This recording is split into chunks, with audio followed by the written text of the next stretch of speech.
परमेश्वर ने एक सुंदर और संपूर्ण संसार की रचना की है।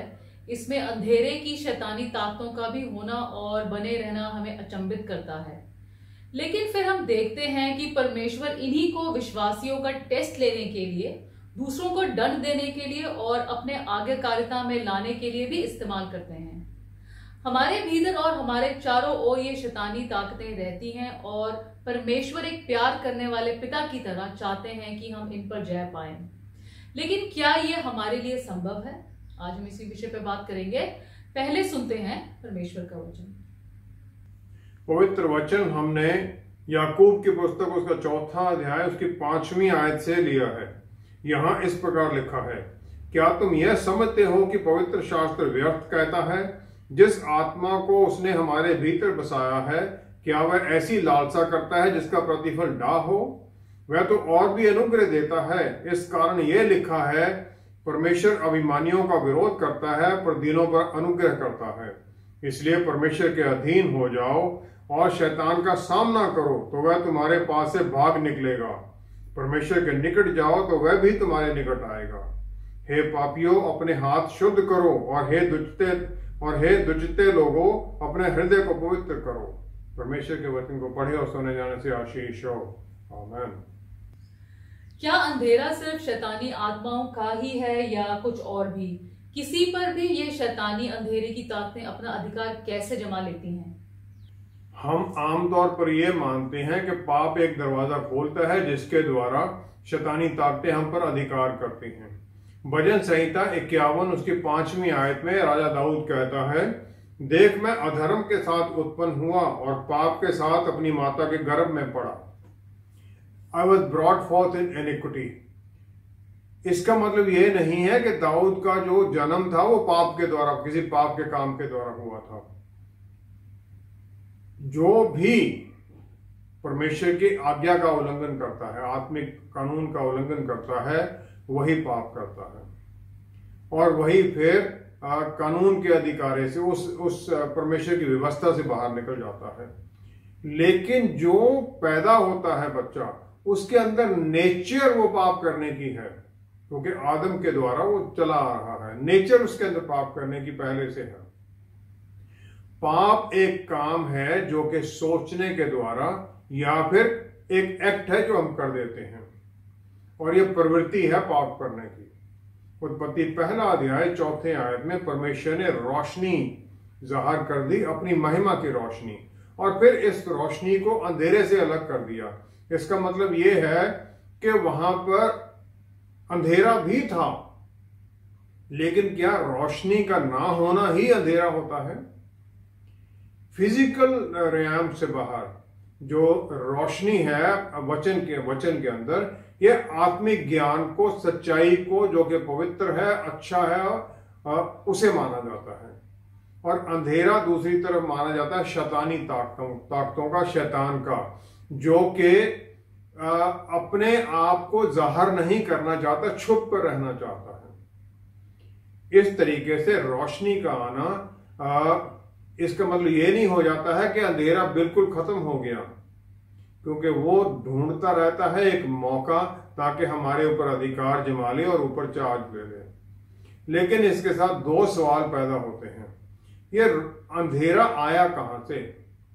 यशायाह नबी की पुस्तक 14वां अध्याय 12वीं आयत में लूसीफर, शैतान को स्वर्ग से गिराया जाता उसके पाप के कारण, और उसे वहां पर कहा गया है भोर का तारा।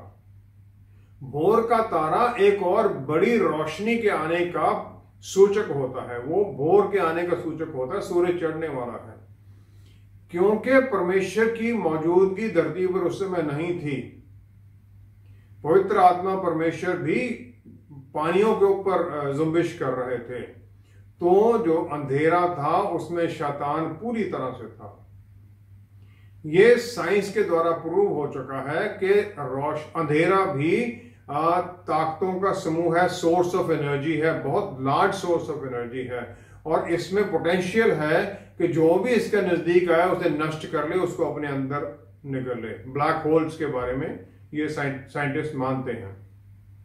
गिरावट के बाद जो परमेश्वर ने इंसान से बाहर रखा था, अंधेरा उसे अलग करके रखा था, और उस अंधेरे का इंसान के ऊपर कोई अधिकार नहीं था, और वो उसके भीतर आ गया और फिर उसने उसके ऊपर अपना अधिकार जमा लिया। अंधेरा हावी हो गया। अब इंसान के अंदर अंधेरा भी है और रोशनी भी है। उत्पत्ति 3 की 21वीं आयत में परमेश्वर ने आदम और ईव को अंगरखे पहना दिए, जिसके द्वारा वो आत्मिक जो परमेश्वर की महिमा की रोशनी से उसे ढक दिया गया। और ये रोशनी फिर फाइनली प्रभु यीशु हमारे भीतर रिस्टोर कर देते हैं, हमारे ऊपर वो फिर जाहिर कर देते हैं। वो ढकने से अंधेरा हावी हो गया इंसान के ऊपर। अब जब वो इंसान परमेश्वर के पास मुड़ता है तो रोशनी फिर चमकती है, नहीं तो वो अंधेरे में है। इससे पहले इंसान की जो प्रवृत्ति थी वो परमेश्वर की तरह थी, उसके अक्सर रूप में थी, और उसकी प्रवृत्ति थी अच्छा ही करना।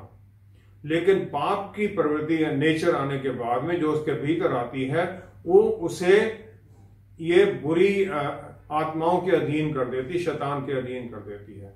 रोमियो के पुस्तक 7वां अध्याय पौलुस रसूल 15वीं आयत, पौलुस रसूल जो कि चुना हुआ एवेंजलिस्ट है, बाइबल स्कॉलर है, और वो भी ये इस कंट्रोल के बारे में कहते हैं, जो मैं करना चाहता हूं वो मैं नहीं करता, लेकिन जो मैं नहीं करना चाहता, जिससे मैं नफरत करता हूं, मैं वो करता हूं। पर क्या जो ये अंधेरा है सिर्फ ये शैतानी ताकतों या बुराई के बारे में ही है?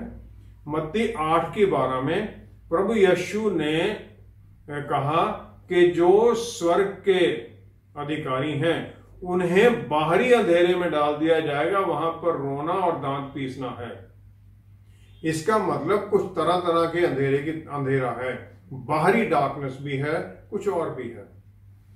वचन के अनुसार 3 तरह की अंधेरा माना गया है। पहला है थिक डार्कनेस, घना अंधेरा, ये उत्पत्ति 15 की 17 में है। ये हैवी डार्कनेस है, इसे कहते हैं अलाता डार्कनेस इब्रानी भाषा में, जो कि परमेश्वर ने जब अब्राहम के साथ अपनी वाचा बांधी उस समय आती है ये। और ये जो डार्कनेस है ये सूरज उदय होने से पहले, दिन चढ़ने से पहले, भोर होने से पहले की है। और इसका एक प्लान है कि इसके दौरान हम मेडिटेट करते हैं, वचन के ऊपर हम मनन करते हैं दिन चढ़ने से पहले, ताकि हम तैयार हो जाएं उस रोशनी का स्वागत करने के लिए। और जो अलाता डार्कनेस है इसका लिंक है मेडिटेशन के साथ और रिफ्लेक्शन, और इसका बुराई के साथ कोई ताल्लुक नहीं है। दूसरा है अंधेरा जिसे टटोला जा सके, जिसे फील किया जा सके, यह है चौशिक अफेला। निर्गमन 10 की 21-22वीं आयत में जब मिस्र के ऊपर 9वीं प्लेग डाली जाती है, ये सुपरनैचुरल है, तो ये अंधेरा वो है जिसे महसूस किया जा सके, टटोला जा सके। वो कैसा अंधेरा होगा? लूका 23 की 44 में इसी तरह की एक डार्कनेस है जो मिड डे, दोपहर के 12 से 3 बजे तक रहती है। उस समय जब प्रभु यीशु सलीब पर हैं, 3 बजे वो अपना प्राण त्याग देते हैं। जो 12 से 3 तक ये वो अंधेरा है। ग्रीक भाषा का शब्द स्कॉटोस है, जिसका मतलब अंधेरा, और ये अंधेरा है फिजिकल या मॉरल और पाप वाला अंधेरा, जिसके काफी तरह के रिजल्ट भी फिर निकलते हैं। और ये अंधेरा जो है ये डर से, भय से और शैतानी ताकतों से भरा हुआ है, और उन लोगों पर हमला करता है जो परमेश्वर की सुरक्षा से बाहर है। और ये अंधेरा ईवल और विकेडनेस का है। तीसरा अंधेरा है गहरा अंधेरा या डार्क क्लाउड ऑफ गॉड, जो परमेश्वर का अंधेरा, जो परमेश्वर की जो पिलर है उसके साथ जो अंधेरा होता है। निर्गमन 20 की 21वीं आयत में मोसेस घुस जाता है वो एराफिल डार्कनेस, यहां शब्द है एराफिल, थिक डार्कनेस, जो कि वो पर्वत के ऊपर है, सिय्योन के ऊपर, जहां परमेश्वर है। और ये जो अंधेरा है, ये जो वहां पर बादल है उनमें पानी है, उसके कारण होता है। उसमें फिर लाइटनिंग भी है, थंडर भी है, बिजली चमकती है, जो कि उस बादल में है। जो पानी है वो सफाई के लिए, पवित्र करने के लिए है, और जो इलेक्ट्रिक, जो वहां पर वो बिजली चमकती है, वो बल देने के लिए, शक्ति देने के लिए, एनर्जाइज करने के लिए है। और ये जो एराफिल डार्कनेस है, ये पवित्र होने से, शुद्ध होने से पहले का अंधेरा है। और परमेश्वर के व्यवस्था में ये मूसा को यही दिया गया था ताकि इसके द्वारा फिर इंसान को पाप से प्योरीफाई किया जा सके, उस अंधेरे से निकालकर उसे इस पानी के द्वारा शुद्ध करना। चौथा है आउटर डार्कनेस, बाहरी अंधेरा। प्रभु यीशु ने चेलों को वो बाहरी अंधेरे के बारे में बताया मत्ती 8:12 में, और ये है एक्सोटेरोस स्कॉटोस, जो कि रोशनी की जगह से बाहर है, या परमेश्वर के राज्य से बाहर का अंधेरा है। इब्रानी भाषा में इसे चाशके ब्रिया कहा जाता है। इसका मतलब है जहां पर रोशनी नहीं है और या रोशनी से अलहदगी कर दी गई है। लेकिन इसका मतलब ये नहीं है कि सिर्फ रोशनी के कारण ही ये ना होने के कारण है। इसका मतलब ये भी है कि आत्मिक सोनापन है, आत्मिक और परमेश्वर की जो वचन की रोशनी है उसका सोनापन हो जाना है। जो 9वीं प्लेग जो इजिप्ट में डाली जाती है वो चाशके है, वो आउटर डार्कनेस है, क्योंकि ये क्रिएट की गई है, ये अंधेरा क्रिएट किया जाता है परमेश्वर वहां कि ये होगा। जब परमेश्वर अपनी हजूरी हटा लेते हैं, अपनी रोशनी हटा लेते हैं, तो चाशके ब्रिया बन जाता है। वहां पर परमेश्वर की हजूरी ना होने का अंधेरा है ये। और जो नरक का अंधेरा है, जो वहां पर जो आग जलती है, वो चाशके ब्रिया है, इटर्नल अंधेरा है, जहां पर परमेश्वर की एब्सेंस है। यशायाह नबी के पुस्तक 6 अध्याय 3 आयत में हम देखते हैं, खरूब परमेश्वर के सिंहासन के सामने सदा के लिए गाते गाते रहते हैं, पवित्र पवित्र पवित्र सेनाओं का यहोवा। पहला यूहन्ना पहला अध्याय 5वीं आयत में यूहन्ना नबी कहते हैं कि परमेश्वर रोशनी है और उसमें बिल्कुल अंधेरा नहीं है। स्वर्गदूत वहां गाते हैं उनके सिंहासन के सामने, पवित्र पवित्र पवित्र, वहां कोई अंधेरा नहीं है। पाप अंधेरा लाता है और वो है चाशके ब्रिया, वो बन जाता है क्योंकि परमेश्वर वहां से निकल जाते हैं और सिन वहां पाप कंट्रोल कर लेता है। शैतान हमारे सामने टेम्पटेशन ला सकता है, लेकिन वो हमारे लिए पाप नहीं कर सकता है। वो मुझे ही पाप करना है तभी होगा, वो मेरे सामने जो मर्जी लाता रहे। हम आमतौर पर देखते हैं मोबाइल के ऊपर या लैपटॉप के ऊपर, जब आप कुछ सर्च करने लगते हैं, कई तरह के गंदे मैसेज आ जाते हैं। उसको आप खोल लेंगे तो पाप हो गया, उसको हम हटा देते हैं। भजन संहिता 1 अध्याय पहली ही आयत, राजा दाऊद कहता है, भजन संहिता की पहली ही आयत है कि पाप से और अंधेरे से दूर कैसे रहना है, वो उसके बारे में कहता है। वो कहता है, धन्य है वह, क्या ही धन्य है वह पुरुष जो दुष्टों की युक्ति पर नहीं चलता और ना पापियों के मार्ग में खड़ा होता और ना ठट्ठा करने वालों की मंडली में बैठता है। अलग रहता है, पाप करने वालों से दूर रहता है, और फिर पाप की जो संगति, पापियों की संगति, उसमें नहीं जाता है, उस रास्ते पर ही नहीं चलता है। यही एक तरीका है, अंधेरे से दूर उसको जितना हम रखेंगे, उसको हम अपने ऊपर हावी नहीं होने देंगे। और यही धर्मी होने का और धर्मी जीवन जीने का तरीका है। यही तरीका है कि शैतान और अंधेरे की ताकतें हमारे ऊपर किसी भी तरह से हावी ना हो सके। अंधेरे की ये शैतानी ताकतें हमारे ऊपर किस प्रकार वार या हमला करती हैं? हम ये मानते हैं कि पाप के द्वारा वो दरवाजा खुल जाता है जिसके द्वारा के शैतानी ताकतें हमारे ऊपर अधिकार करती हैं, किसी भी इंसान पर अधिकार कर देती हैं। लेकिन मत्ती 5वां अध्याय 27-28वीं आयत में प्रभु यीशु ने यह सिखाया है, तुम सुन चुके हो कि कहा गया था व्यभिचार न करना, परंतु मैं तुमसे ये कहता हूं कि जो कोई किसी स्त्री पर कुदृष्टि डाले वह अपने मन में उसे व्यभिचार कर चुका। प्रभु यीशु ने कह दिया, मन में सोचना ही पाप हो जाता है। इस प्रकार पाप भरा विचार मन में लाना एक पाप के बराबर हो जाता है, और यहीं पर ही उसे रोकना जरूरी है, इससे पहले कि पाप कमिट कर दिया जाए।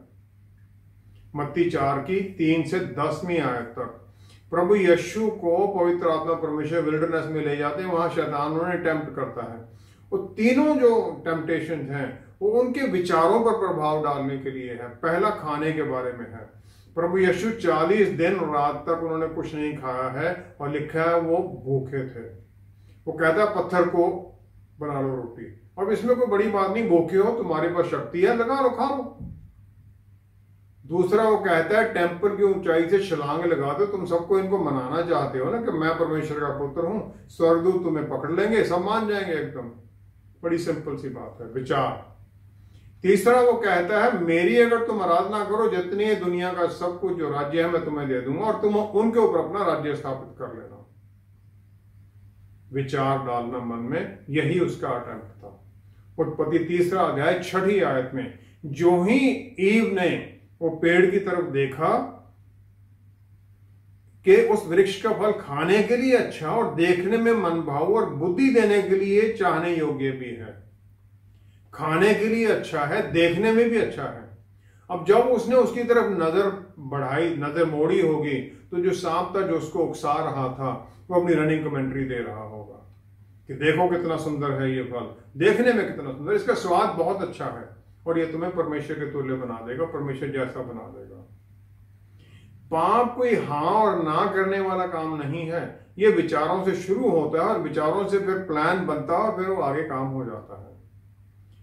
कोई भी पाप किया ही नहीं जा सकता बगैर सोचे, उसको प्लान किए बिना।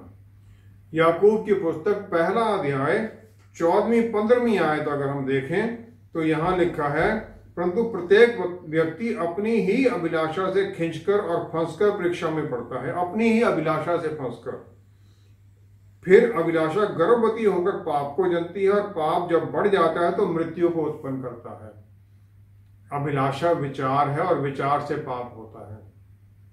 पाप के जो विचार हैं वो दरवाजा खोलते हैं, लेकिन शैतान को जो असली एंट्री मिलती है वो पाप करने के बाद मिलती है, दरवाजा खुल जाता है। इसलिए जो शैतानी ताकतें हैं उन्हें बाहर जब निकाला जाता है तो वो उनको राइट जो है, जो उनका वापस आने का राइट है, अधिकार, वो खत्म करना पड़ता है। वो खत्म करना है पाप को अंगीकार करना, तौबा करना कि मैं दोबारा ना करूं, माफी मांगना परमेश्वर से, उनकी सहायता मांगना पवित्र आत्मा परमेश्वर से, बल मांगना कि मैं इससे बचा रहूं। बार बार पाप करना फिर वो दुष्ट आत्मा को वापस आने में रास्ते खोलता रहता है। मत्ती 12:43 से 45 आयत में प्रभु यीशु ने दुष्ट आत्माओं को निकालने के बारे में कहा है। वो कहते हैं कि एक दुष्ट आत्मा जब छोड़ के चली जाती है तब फिर वो सूखी जगहों में विश्राम ढूंढती फिरती और पाती नहीं है। तब कहती है मैं अपने उसी घर में जहां से निकली थी लौट जाऊंगी।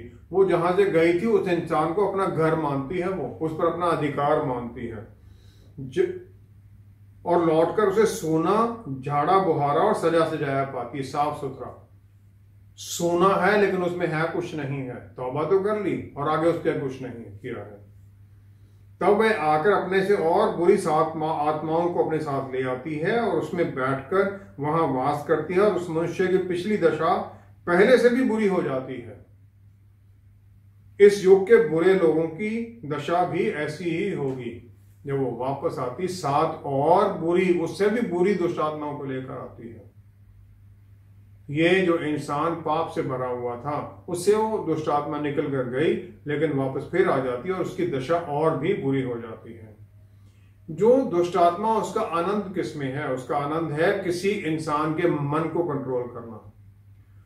जब वो किसी को पाप में नहीं ले जा रहा है तो उसे कोई आनंद नहीं है और इंसान ही उसके लिए सूटेबल है ताकि वो उसमें रहे और उसको कंट्रोल करके उसे पाप की तरफ लेके जाए, क्योंकि इंसान ही है जिसके द्वारा वो परमेश्वर का पुत्र आना था। जो औरत का बीज, वो पवित्रता भंग करना है। इंसान ही है जिसे फिर परमेश्वर की हजूरी में जाने का अधिकार है। जो दुष्ट आत्मा है फिर वो उसे अपना घर कहकर उसके ऊपर अपना ओनरशिप बना लेती है और वापस आती है। जो परमेश्वर की शक्ति बल है वही उसे बाहर रख सकता है और उसका वापस आना और भी बुरी हालत कर देता है। अगर हम प्रभु यीशु से और वचन के द्वारा, पवित्र आत्मा परमेश्वर द्वारा हम भरे हुए हैं, तो फिर खाली वहां कुछ नहीं है, वो नहीं आ सकता है। पिक्चरों में हम बार बार देखते हैं शैतान को एक बहुत भयानक सा क्रीचर दिखाया जाता है, लेकिन क्या पवित्र शास्त्र के अनुसार भी वो ऐसा ही है? यजेकियेल नबी की पुस्तक उसका 28वां अध्याय 12वीं आयत में उसके बारे में लिखा गया है। परमेश्वर यहोवा यूं कहते हैं, तू तो उत्तम से भी उत्तम है, तू बुद्धि से भरपूर और सर्वांग सुंदर है, full of wisdom and perfect in beauty. उसे सबसे पहले बनाया गया था, उसकी सुंदरता और बुद्धिमता का कोई मेल नहीं है, और फिर वो इसे ही इस्तेमाल करता है हमें भ्रम में डालने के लिए। हमारे जो नजदीकी लोग हैं उनको इस्तेमाल करता है ताकि हमें शक भी नहीं होता। मत्ती 16 के 21 से 23वीं आयत में पतरस रसूल प्रभु यीशु की बातें सुनते हैं, उनकी यरूशलेम में सफरिंग, मृत्यु और दोबारा जी उठने के बारे में। फिर वो परमेश्वर के पुत्र को एक तरफ ले जाके झिड़कने लगता है। प्रभु यीशु एकदम समझ जाते हैं कि ये पतरस नहीं, शैतान उसकी जुबान पर बोल रहा है, और फिर उसे कह देते हैं, शैतान मुझसे पीछे हट। इसी प्रकार हम देखते हैं पहला राजा 22वां अध्याय 19 से 22वीं आयत में। अहाब नॉर्दर्न किंगडम का राजा है, और वो नबियों से अपनों से पूछता है कि रमोत गिलियाद पर वो हमला करने जाए, जीत वहां मिलेगी? सब उसे बोलते हैं, हाँ तुम जाओ, जीतोगे। मिकाइया एक सच्चा नबी है जो कहता है कि तुम वहां हारोगे भी और तुम्हारी मृत्यु भी वहां होनी है।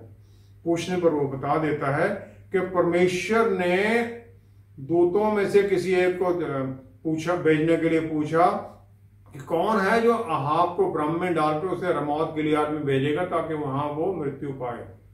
फिर एक आत्मा आगे खड़ी होती, परमेश्वर से कहती, मैं जाऊंगी। वो कहता है कि मैं उनके नबियों की जुबान पर झूठ की आत्मा बनकर बैठ जाऊंगी और वो उन्हें झूठ में भेज देंगे। परमेश्वर उसकी इस बात को मान लेते हैं और उसे भेज देते हैं। कभी कभी परमेश्वर भी दुष्ट आत्मा को इस्तेमाल कर सकते हैं अपना दंड लोगों के ऊपर डालने के लिए। हमें अपने विचारों में पवित्रता लानी है। जो भी बात कही जा रही है उसे समझने की कोशिश करनी है, ये वचन के अनुसार है, सच्चाई के अनुसार है, तभी उसे मानना है। नहीं तो हो सकता है शैतान हमारे किसी नजदीकी को इस्तेमाल कर रहा हो। हमें इससे भी पूरी तरह से ध्यान रखना है। जब हम ये सब जानते भी हैं तब भी यह शैतानी आत्माएं हमारे ऊपर जीत कैसे पा लेती हैं? पहला कुरिन्थियों 12वां अध्याय 10वीं आयत में पौलुस रसूल जो पवित्र आत्मा परमेश्वर के गिफ्ट हैं उनके बारे में बताते हैं। फिर उनमें वो आत्माओं की परख का एक गिफ्ट भी बताते हैं। और ये जो गिफ्ट हैं जो ये दिए जाते हैं, ये पवित्र आत्मा परमेश्वर की मर्जी के अनुसार देते हैं ताकि ये सबके भले के लिए हो और ये किसी एक के लिए नहीं है। आत्माओं की परख का जो एक गिफ्ट है ये इस प्रकार है जैसे एक पर्दा हटा देना ताकि पवित्र आत्मा परमेश्वर हमें उस आत्मिक स्थानों में देखने, उसे महसूस करने, सूंघने के लिए एक मौका देते हैं कि किसी इंसान में शैतानी आत्मा तो नहीं है। पहला यूहन्ना 4 अध्याय पहली ही आयत में यूहन्ना रसूल कहते विश्वासियों को, हे प्रियो, हर एक आत्मा की प्रतीति ना करो, वरन आत्माओं को परखो कि वे परमेश्वर की ओर से हैं कि नहीं। आत्माओं को परखो। हमें ये जो आत्माओं को परखने का गुण है ये हमें पवित्र आत्मा परमेश्वर से मांगना है। मूसा, यहोशू, दाऊद और सभी नबी ये सक्सेसफुली चलते हैं क्योंकि परमेश्वर की उस वायदे के अनुसार वो चलते हैं कि ना तो वो हमें छोड़ेंगे और ना हमें त्यागेंगे, हमारे साथ है हर हमेशा। वो मानते थे ये। एक यहूदी यारमुल के जो सिर के ऊपर स्कल का पहनता है वो ये इसलिए पहनता कि हर वक्त याद रखे कि वो परमेश्वर की हजूरी में है और फिर उसके सब काम उसकी हजूरी के अनुसार होने चाहिए। पहला राजा 17वां अध्याय पहली ही आयत में एलिया नबी अपने आप को अहाब राजा को इंट्रोड्यूस करता है। वो कहता है, यहोवा परमेश्वर, इजराइल का परमेश्वर जो हु लिव्स, मैं उसके सामने खड़ा होता हूं। और फिर वो 3 साल के लिए अकाल की घोषणा कर देता है। उसका बल, उसकी अथॉरिटी परमेश्वर की हजूरी में खड़े होने से आती है। इसी प्रकार जो स्वर्गदूत हैं वो परमेश्वर की हजूरी में होते हैं और उनसे वो बल पाते हैं। मत्ती 28 के 20 में प्रभु यीशु ने वायदा किया सब विश्वासियों के साथ कि इस युग के अंत तक मैं तुम्हारे साथ हूं। लेकिन हम ये भूल जाते हैं, फिर अपने बल में चलने लग जाते हैं और फिर अपने बल में हम शैतानी अधिकार के नीचे चले जाते हैं। लेकिन हम शैतानी ताकतों से हार कैसे जाते हैं? अय्यूब की पुस्तक 2 अध्याय 7 से 9वीं आयत में अय्यूब ने सब कुछ खो दिया, उसके लड़के लड़कियों की मृत्यु हो जाती है और फिर उसके शरीर पर भी वो पेनफुल फोड़े हो जाते हैं। उसकी पत्नी इस दुख को सहन नहीं कर सकती, वो अपने पति को कह देती है परमेश्वर की निंदा कर और मर जा। मतलब ये कि जो लड़ाई है इसे छोड़ दे, क्योंकि ये तुम्हारे बस की नहीं है। अब अय्यूब के पास क्या ऑप्शन थी? पहला ये था परमेश्वर का धन्यवाद करे और छोड़ दे। दूसरा ये था कि धर्मी बनकर जिस प्रकार वो लगा रहा, लड़ाई में लगा रहे। आमतौर पर डर हमारे विचारों पर हावी हो जाता है और शैतान पर हमें गहरा उसमें खींचता ही जाता है। कितनी बार है जब डॉक्टर या नर्स किसी पेशेंट के सामने उसकी बीमारी के बारे में बातें करने लग जाते हैं और फिर उसके नेगेटिव कमेंट्स और उसकी दशा के बारे में बोलते हैं। अभी एक नर्स के बारे में आया था कि उसने एक कोरोना एफ्लिक्टेड पेशेंट के बारे में कह दिया कि ये तो बस 1-2 दिन की मेहमान है। अगले ही दिन वो पेशेंट मर गया। शैतान इस प्रकार के ट्रिक इस्तेमाल करता है हमारे मन में डर लाने के लिए, ताकि वो उसको कंट्रोल कर सके अपने विक्टिम को। पहला पत्रस 5वां अध्याय 8वीं-9वीं आयत में पत्रस रसूल कहते हैं, शैतान गर्दे शेर की तरह आता है, किसको पकड़ूं और फाड़ खाऊं।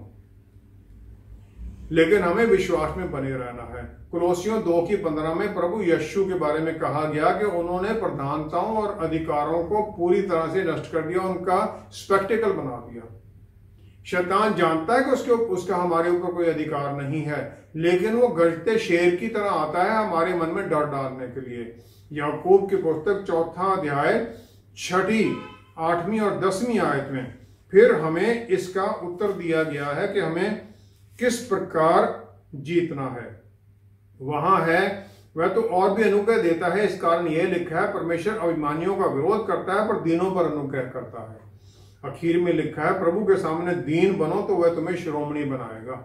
हमें उसके सामने दीन बनना है तो हमें वो बल देते हैं। यशायाह नबी की पुस्तक 6 अध्याय 2-3 आयत में हम देखते हैं, खरूब खड़े हैं, उनके 6 पंख हैं, 2 से अपना मुंह कवर कर लेते हैं, 2 से पैर कवर कर लेते हैं, 2 से उड़ते हैं। वो कितना बल है उनमें, लेकिन वो अपनी महिमा, अपनी चाल कुछ भी नहीं समझते हैं। परमेश्वर के सामने अपने आप को दीन कर लेते हैं। मत्ती 4:8-9 आयत में शैतान ने प्रभु यीशु को सारे राज्य दे दिए थे, लेकिन प्रभु यीशु को सिर्फ उसके सामने झुकना था। कितने लोग हैं जो इस प्रकार की टेम्पटेशन के सामने झुक जाएंगे और फिर अपने जीवन का कंट्रोल उस अंधेरे को दे देंगे। बस हमें इसी बात पर ही ध्यान रखना है जो याकूब ने कहा, परमेश्वर के सामने दीन हो जाओ तो तुम्हें शिरोमणि बनाएंगे वो। हमें परमेश्वर के सामने दीन होना है शिरोमणि बनने के लिए, शैतान के सामने दीन नहीं होना है, क्योंकि हम बल और शक्ति से भरे हुए हैं। आत्मा हमें बल और शक्ति और प्यार और आत्म संयम का दिया गया है, डर का आत्मा नहीं दिया गया है। आइए हम प्रार्थना करें। पिता परमेश्वर, क्या ही धन्य है आप कि आपने हमें हर तरह से आशीषित किया है कि हम शैतान पर, अंधेरे की ताकतों पर जय पर चलें, जय में चलें। जो जय प्रभु यीशु आपने दी है बस हम उसमें बने रहें। प्रभु जी, पवित्र आत्मा परमेश्वर द्वारा हमें रास्ता दिखाइए, बने रहें हम आपके वचन में, आपकी अधीनगी में, आपके पद में चलें। पिता परमेश्वर, सारा आदर आपको देते हुए सब कुछ आपके प्यारे बेटे प्रभु यीशु के पवित्र नाम में मांगते हैं। आमेन, आमेन, आमेन। अपोस्टल पीटर और दूसरे चेलों के लिए प्रभु यीशु ने प्रार्थना की ताकि शैतान के हमले के बाद उन सब का विश्वास बना रहे। आज शैतानी ताकतों का हमारे ऊपर कोई अधिकार नहीं है जब तक कि हम उनके सामने झुक नहीं जाते। प्रभु यीशु में जीत हमें मिल चुकी है, हमें बस इसमें बने रहना है। Thank you so much for watching. Until next time, stay blessed. Shalom.